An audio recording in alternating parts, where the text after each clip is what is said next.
Kaya mga boss, at good morning. Welcome back ulit sa ating YouTube channel and din sa ating Facebook page, Joy Uragon. Ayan, kung bago ka lang sa aking channel. At wag sana kalimutan mag-subscribe, like, and share kung nagustuhan mo ng aming video. Okay, at ito yung pinakamasayang araw na nakapag-turn over tayo ng unit na naman ng Jasmine Limabrosa Phase 3. Yan, patunugan na natin ito. At finish na, clear na lahat, finish na. Yan, right. Ito pag nag-check pa naman ng ating client, may konti pang may napansin at kiklear pa natin yan. Iba pa rin talaga yung client makaka-check ng kanilang unit. Okay? And then before after mga boss, papanood ko sa inyo yung before ng wala pang ginagawa dito sa unit, and then yung after kung kailan na itong tapos na namin. Yan, papakita ko sa inyo. At siyempre, nasa title naman kung magkano yung nagastos. Pero iba pa rin yung mga panood nyo kung ano yung mga napilis namin. Nag-extend kami ng kitchen dyan. And then, minob namin pinto. Yung tiles sa CR, binago din namin. Okay, yan na. At panoodin muna natin hanggang dulo. Yan, before after mga boss. Ito yung before niya na papakita ko sa inyo na wala pa kaming nagagawa. At ito yung pag-finish niya. Okay, tara, samahan nyo at panoodin natin mga boss. Let's go! Yan mga boss, at ito yung gagawin natin na project. Yan, ito yung Jasmine. And then dito sa second floor, ito yung palalagyan ng client ng yan, palalagyan ng client ng 2 room. Yan, 2 room yan mga boss. And then dito, and then 2 pinto ang gusto. Dito isang pinto sa isang room, may isang pinto rin. Then pangatlo yung pinto nandito sa isang room para pwede nilang buksan yung isang pinto pag may aircon or pwede saan dumiretso sa kabila.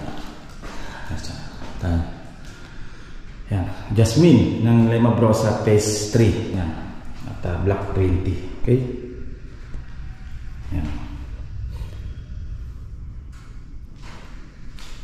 Yan ating project na yan.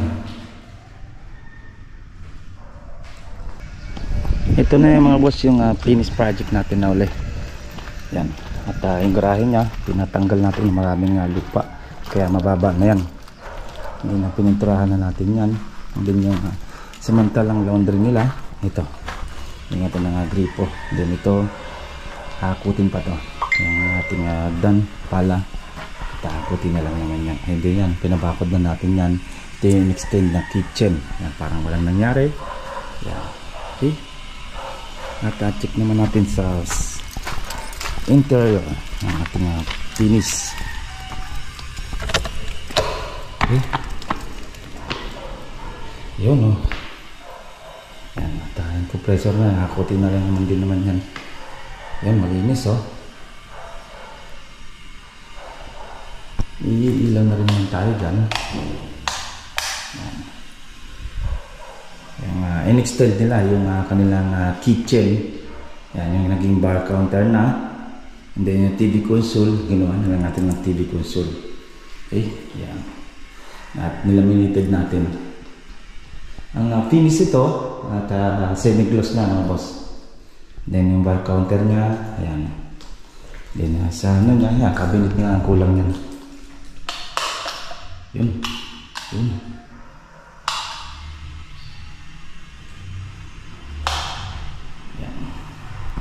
Yan no, simple lang. Yan. Yung flow tape dito natin nilagay para magkamukha rin naman siya na same o parehas lang. Yan. Yan. Tapos nilagyan natin ng tambol, yung pagkakabitan ng kanyang drop light. Okay na.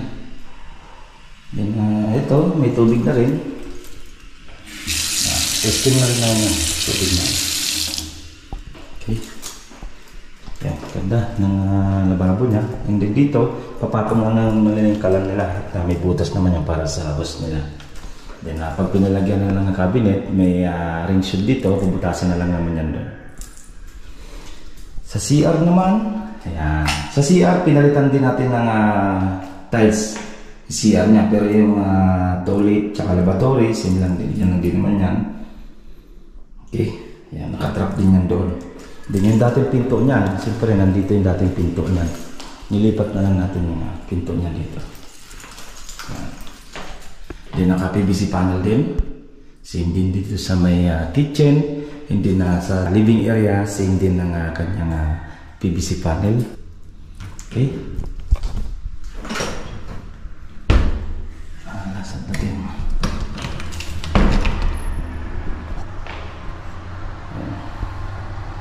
Dito naman sa storage. Yan. Nililipat na rin naman yan. Mga storage niya, kurtina na lang daw lalagyan ng client dito. Pwede naman kung sa inyo, pinto, nasa inyo, lalagyan ng pinto, pwede rin. Hindi gagawin muna itong samantalang office ng client. Okay? Tapos na. And then itong pinto, ganun din. Pinalagyan natin na double lock. Double lock yung pinto. And then dito naman sa second floor, naka-tiles din tayo. Yan, naka-tiles na rin. Para naka-concrete din yan. Yan.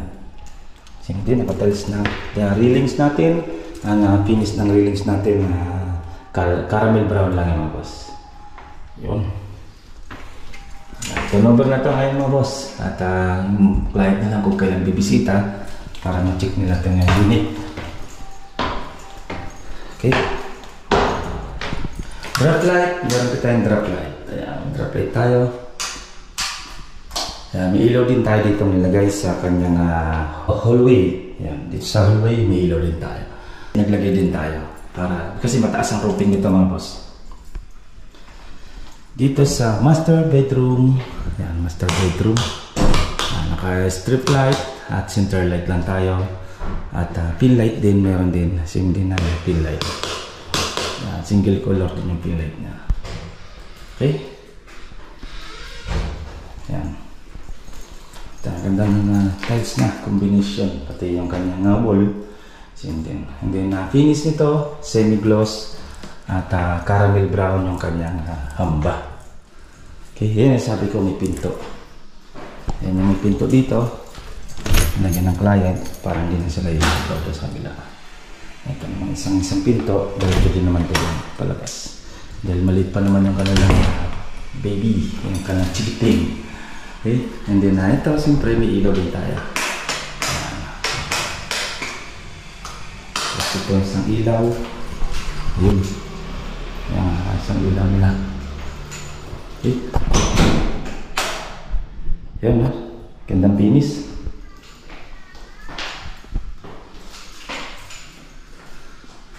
Ayan na, malinis na mga boss. Ayan. Okay.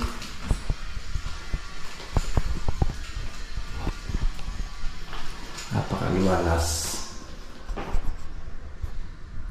Ayan mga boss, at sasabihin ko sa inyo kung magkano inabot ng client dito. Lalagyan na rin naman natin sa title kung magkano.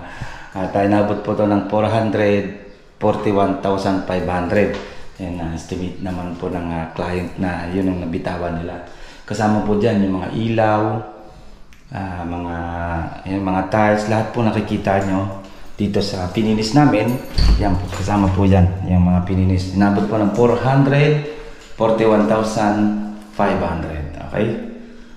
Yan yung nagastos ng client. Ayan, malilipatan na nila yung kanilang unit. Okay? Yan, nagkaroon kayo ng idea.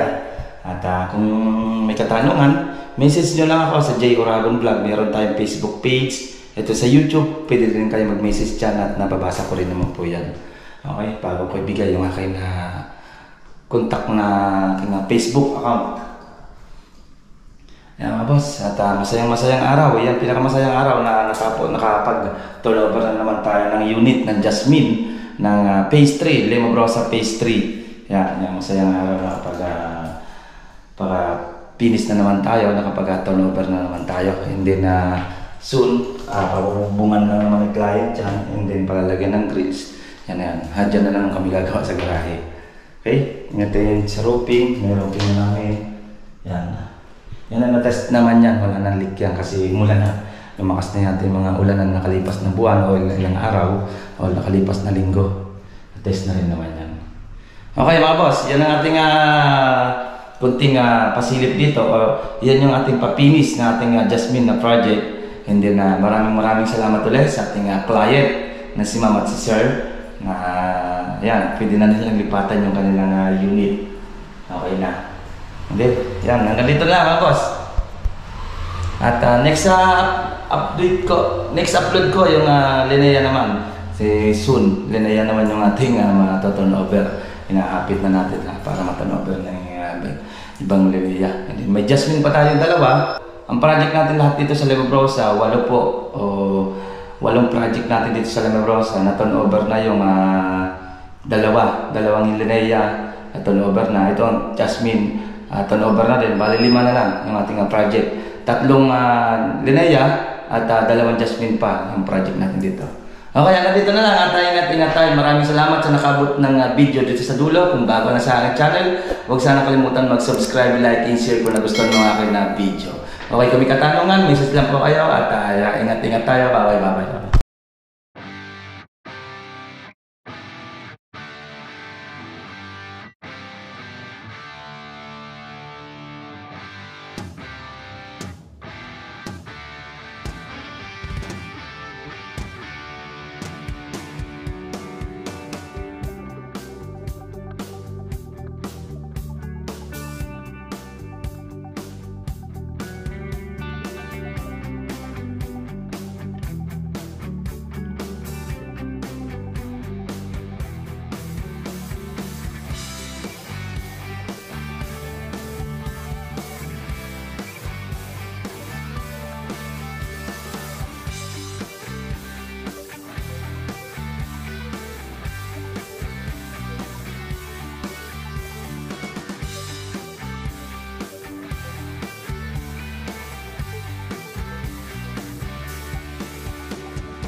Ito pong J. Uragon Vlog, napakaganda po ng channel na ito, no?